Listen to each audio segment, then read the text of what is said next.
When Elizabeth Sullivan was reported missing in the autumn of 2014, the San Diego police suspected foul play. Over the following days and weeks, suspicions only compiled, but the evidence of what, if anything, had befallen the young mother was sparse. Friends insisted that something horrible must have happened, but her family wasn't so sure. Elizabeth Sullivan was a complicated and capable woman. It was possible that her disappearance had been by design. Maybe Elizabeth didn't want to be found. Hi everyone, I'm Kevin and welcome to Just Thought Lounge. Today's case takes a look at a missing person with a chaotic history.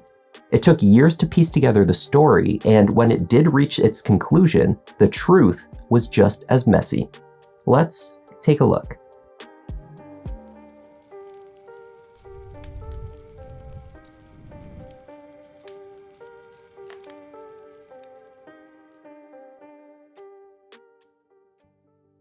"31-year-old mother of two, Elizabeth Sullivan, was a force of nature. According to her closest friends, she was not just charismatic, fashionable, and funny. What was most striking about the young mother was her intelligence. Friends and acquaintances alike were drawn to Elizabeth because she was smart, well-read, and creative. In the autumn of 2014, Elizabeth was living in the Liberty Station neighborhood in San Diego, California. She shared a home with her husband, Matthew, and their two daughters, aged 2 and 4. The neighborhood is a former naval training center, and the home that the Sullivans rented was a spacious multi-level house. Living in California was still new for Elizabeth. She had relocated from her home state of Virginia only a few years before, after falling for husband Matthew, who was in the US Navy. Matt was transferred from the large base in Norfolk, Virginia, to California only months after the two began dating. Nonetheless, Elizabeth packed up and went with him.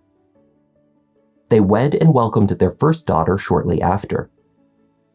Once settled in San Diego, the young mother found a new routine. Matthew's career saw him deployed for short periods of time, then sometimes much longer ones. In his absence, Elizabeth did her own thing. She made friends. She maintained an active social life. That is, until the 14th of October, when the San Diego Police Department, the SDPD, made an announcement. Elizabeth Sullivan was missing.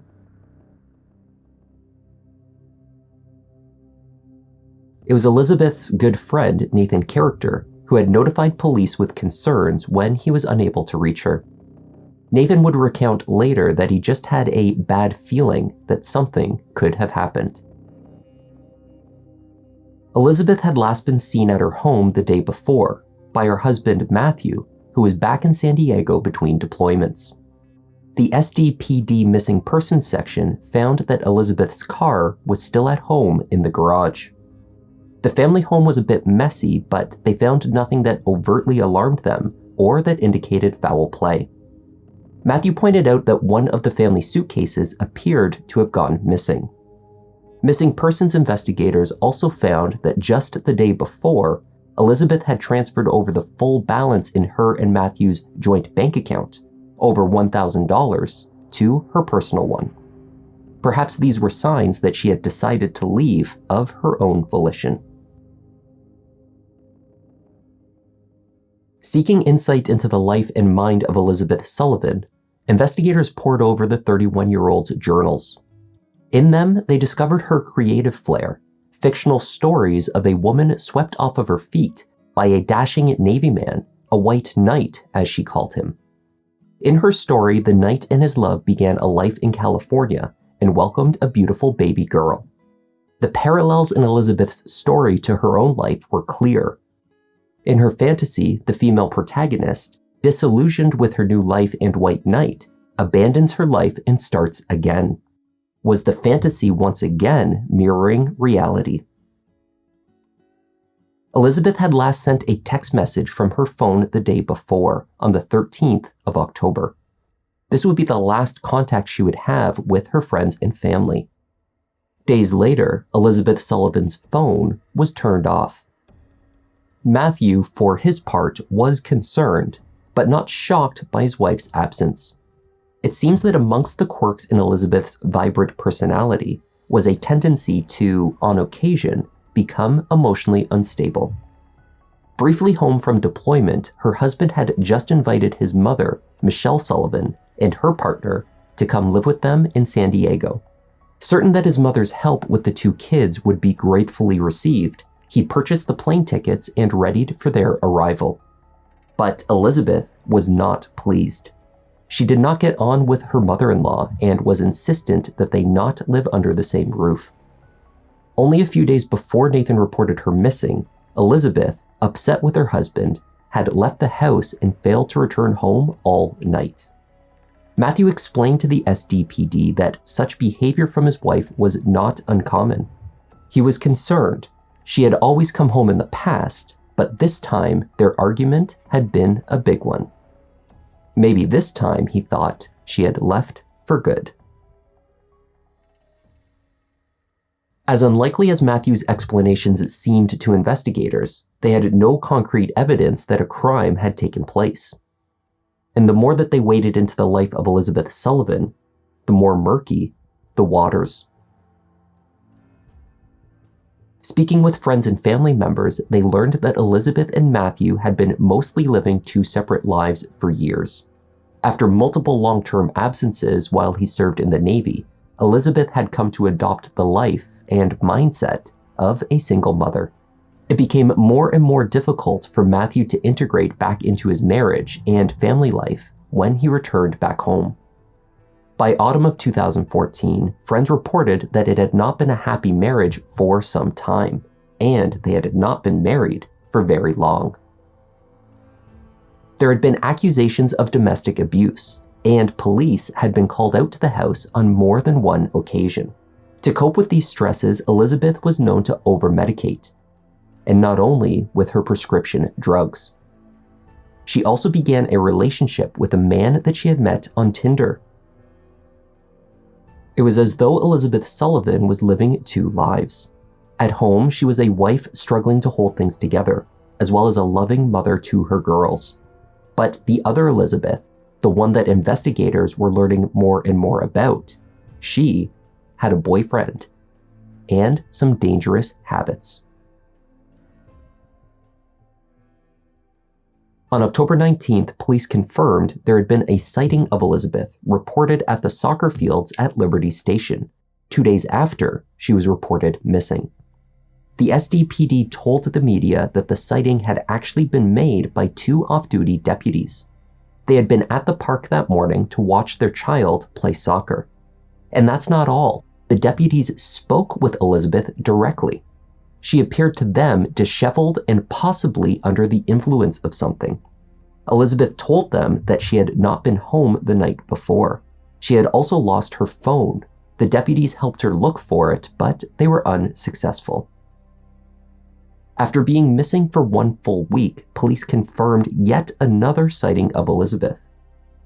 This time, she was spotted near the San Diego International Airport.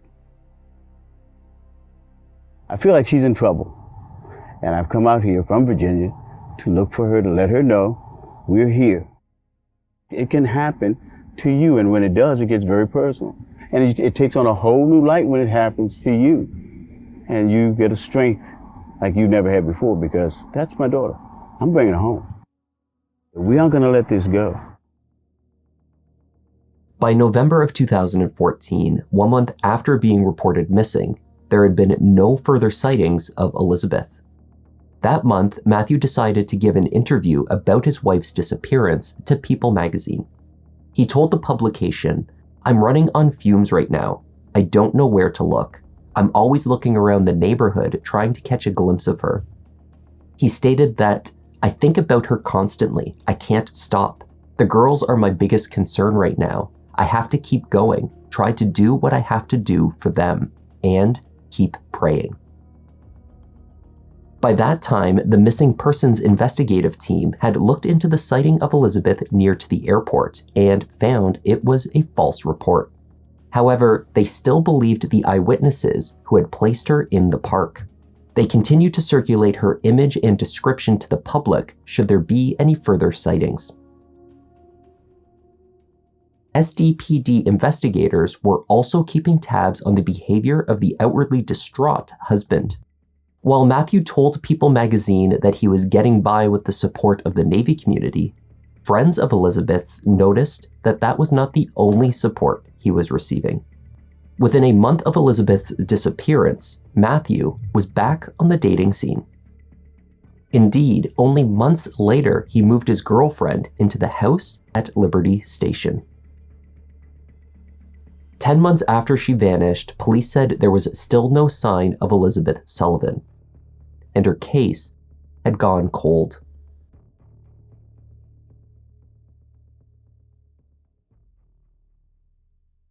On October 4th, 2016, 1 week shy of the 2-year anniversary of Elizabeth's disappearance, a woman's body was found floating in the channel near Liberty Station. The San Diego County Medical Examiner confirmed that they had found Elizabeth Sullivan. Her body showed signs of sharp force trauma. In other words, Elizabeth had been stabbed to death. The case was finally handed over to the SDPD Homicide Unit to take a thorough look. On the day that Elizabeth was found, Matthew Sullivan had been packing up and moving house. He and his new girlfriend were expecting a baby, and they required more space. Despite the shocking development in Elizabeth's case, Matthew nonetheless moved forward with his plans undeterred. 3 days after she was pulled from the water, Matthew moved out of state. With the certainty that she had, in fact, been murdered, facts from the early days of the investigation began to take on new significance. Homicide detectives followed up on Elizabeth's accounts and transactions. They found that the $1,000 balance that she had moved into her personal account remained there untouched. Elizabeth had been killed before she had a chance to spend it. There was one transaction, however, on her credit card that stood out. That was a payment made to an attorney, a divorce attorney. The writing had been on the wall: separate bedrooms, calls to police, her stress over her mother-in-law moving in. Then, roughly a month before she went missing, Elizabeth had admitted to her husband that she was having an affair. At that point, the two began arguing over custody of the children. Matthew evidently believed that Elizabeth intended to make false accusations against him to law enforcement in order to have him arrested. She would then gain sole custody of the children. On the day Elizabeth vanished, Matthew called 911 to report his concerns. San Diego Police, this is Melanie. Hi, I have concerns. My wife is trying to have me, evicted or arrested from my house and take my children away from me. Okay. I mean, she took my personal credit card, used it to hire a lawyer against me. I haven't been served with any papers yet, but I know she's called your department earlier this morning, and I think that's where she's headed now to try to get me detained. And she said that she took all the money out of your shared bank account? I just checked it. It's all gone. There's nothing. Maybe 15 cents left. I'm still here with my children, and I don't know what she's doing. If she comes back and there's some problems, or you can call us back when she's there. Okay. After Matthew had moved out of state, the SDPD performed yet another search of the Liberty Station home. This time, they knew what they were looking for. In the attic space above what had been Matthew's bedroom, police pulled insulation from the beams and searched in every corner and crevice. Their efforts paid off. Uncovered from that space was a military-style folding knife. Testing revealed blood DNA from Elizabeth Sullivan. Matthew's DNA was on the handle. The knife was the key piece of evidence they needed. On January 31st, 2018, Matthew Sullivan was arrested outside of his new home in Wyoming, Delaware. He was later extradited to California. As the state prepared their case, they needed to reconcile one seemingly inexplicable fact. 2 medical examiners had reached conclusions regarding Elizabeth's death after she had been pulled from the water, and both experts agreed. Based on decomposition, it appeared that Elizabeth had not been deceased for 2 full years, but rather only 2 months. The state of California believed that her husband had killed her on the night of October 13th, 2014, the last day that she had been heard from by friends and family. If that was true, they needed to account for the results of the autopsy. And they did so. When the home was searched, cadaver dogs were alerted to a large freestanding freezer. It was empty, but police believed it indicated that there had been a body inside it previously. Looking back on the first search of the home, investigators recalled that the same freezer had been plugged into the power socket in the garage, next to Elizabeth's car. When they opened the freezer at that time, it had also been empty. The state now believed that Matthew had filled it. He had used it to keep Elizabeth hidden for nearly 2 years. Then, as the time approached for his move to Delaware, he finally disposed of her body, hoping she would stay hidden in the water. It's our belief that the evidence will show the defendant killed Elizabeth by stabbing her with a knife. He then hid the body. It's an incredible loss. They have 2 beautiful children. They have a long storied history, and Mr. Sullivan, as I stated in court, is a Navy veteran who's traveled the world defending freedom, and it is now going to be his chance to be served by the institutions that he defended. Matthew Sullivan's murder trial began on February 21st, 2020. Matthew's defense attorney argued that Elizabeth had been unpredictable, that she often took off without telling anyone, and that she abused drugs. They argued that the freezer theory was just that, a theory. There was no real evidence that Elizabeth had ever been held in the freezer. Law enforcement had searched the home on more than one occasion and failed to find Elizabeth there. Matthew had also lived in the house with his children, and then later his mother, her partner, and his new girlfriend, yet no one discovered Elizabeth. The evidence will show that Elizabeth's family and her friends will report a history of finding a man, finding independence, deciding abruptly to turn the page on her life, and not necessarily sharing with everybody who would otherwise be included normally in such a decision. Her father will tell you about this pattern. Her friends will tell you about this pattern. Her friends from Virginia and her friends from San Diego.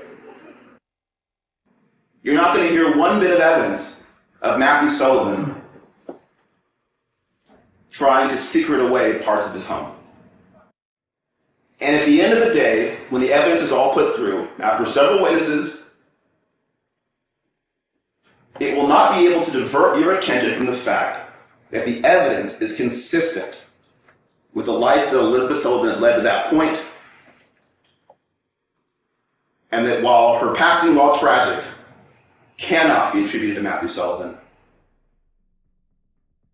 By the time of the trial, the off-duty officers that had reported speaking with Elizabeth at the park now thought that they had confused their dates. The encounter had taken place, but a few days before she was reported missing, not after. This fact was confirmed when investigators found that Elizabeth had spent the night of the 11th at a homeless shelter instead of going home, supporting the statements she had made to the deputies in the park the next morning on the 12th. Elizabeth went missing 2 days later. Although these early sightings were dismissed, there remained evidence that Elizabeth could have been alive and well after October 14th. Her boyfriend, Steve Sutton, had initially refused to cooperate with law enforcement.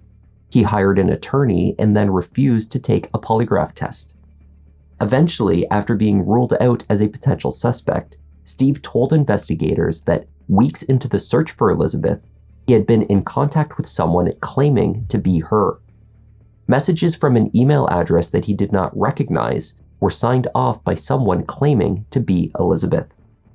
As a test, Steve had asked the writer of the emails to identify what was on the keychain to the hot tub where they had spent time together. Somehow, the writer had answered him correctly. Matthew's defense team argued that this was a fact that only Elizabeth could have known. But Steve Sutton could not produce the emails. He had already deleted them, he said.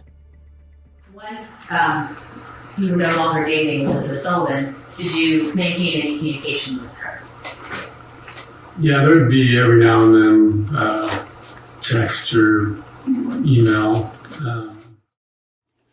She would reach out when she's like feeling lonely or something like that, and I would respond. I would answer her.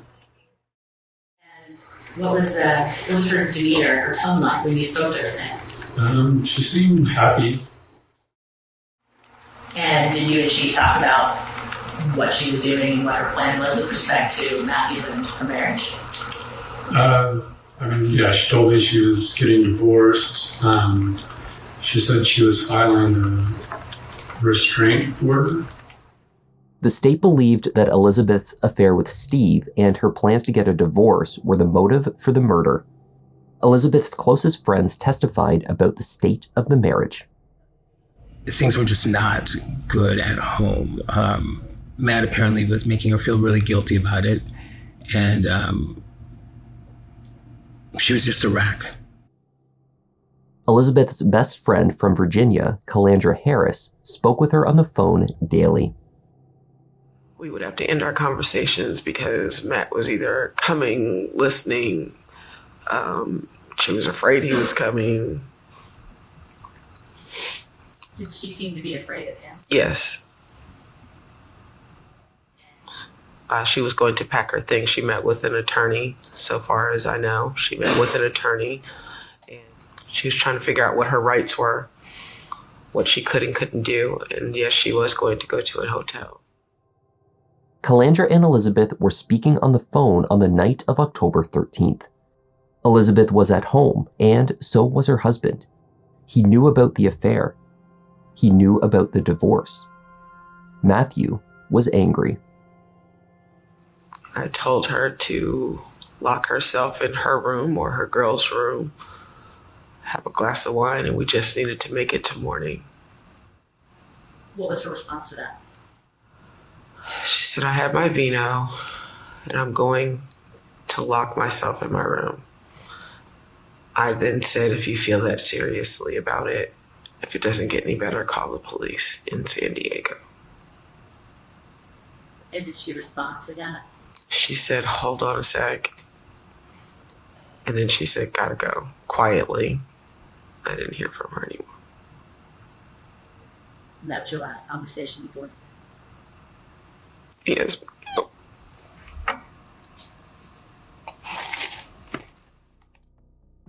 Inside her bedroom, where it is thought that Elizabeth was hiding while on the phone with Calandra, forensic teams tested areas with luminol, a chemical used to detect blood.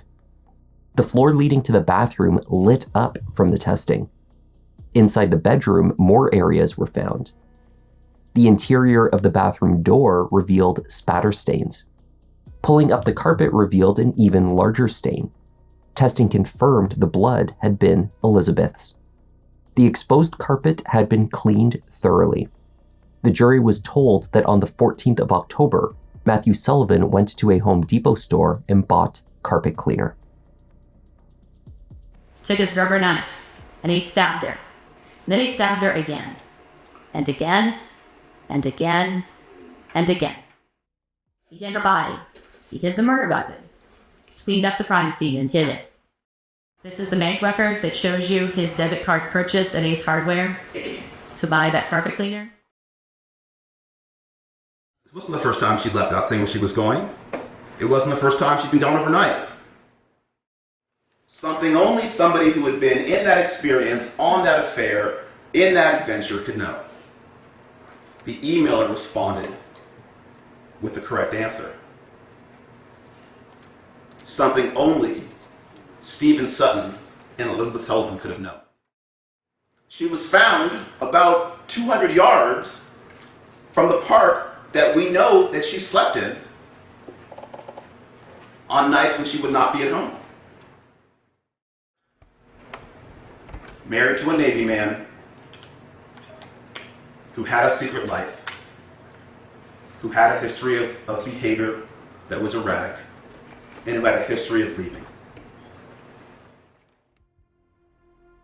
When the jury was sent off to deliberate, they needed to decide not only whether Matthew Sullivan had killed his wife, but also if they concluded that he had, they could convict him of either first-degree or second-degree murder. We, the jury in the above entitled cause, find the defendant, Matthew Scott Sullivan, not guilty of the crime of first-degree murder. We, the jury in the above entitled cause, find the defendant, Matthew Scott Sullivan, guilty of the crime of second-degree murder. At his sentencing hearing, Matthew's defense lawyer argued for leniency based on his history of service. He had served 8 years in the U.S. Navy and had been honorably discharged. During those 8 years, he had been the recipient of the Global Terrorism Cross, the Humanity Service Medal, and the Navy Good Conduct Medal.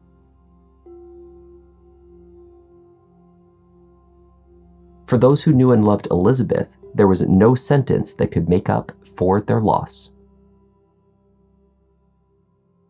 Sentence won't make the pain go away, nor will my recanting of the sorrow I've gone through these last 6.5 years make this man feel any differently than he does now. Matt has caused a tremendous amount of pain to me, Liz's family, and friends. There are no words to describe this pain that still sits in the pit of my heart.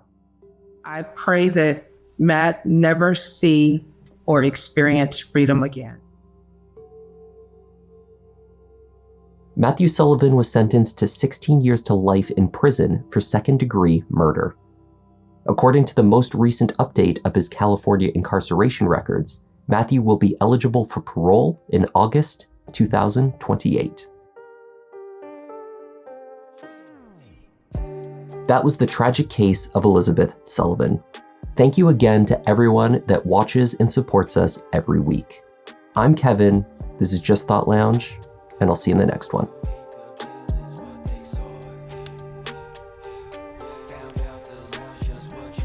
When the scene plays, tell me who the scream saves. I can hear the cries repeat. Gotta take my time, cause these crimes get deep, but these stories can't hide. Let me find my seat. Kevin, go ahead and settle in. Gotta be selective, doing all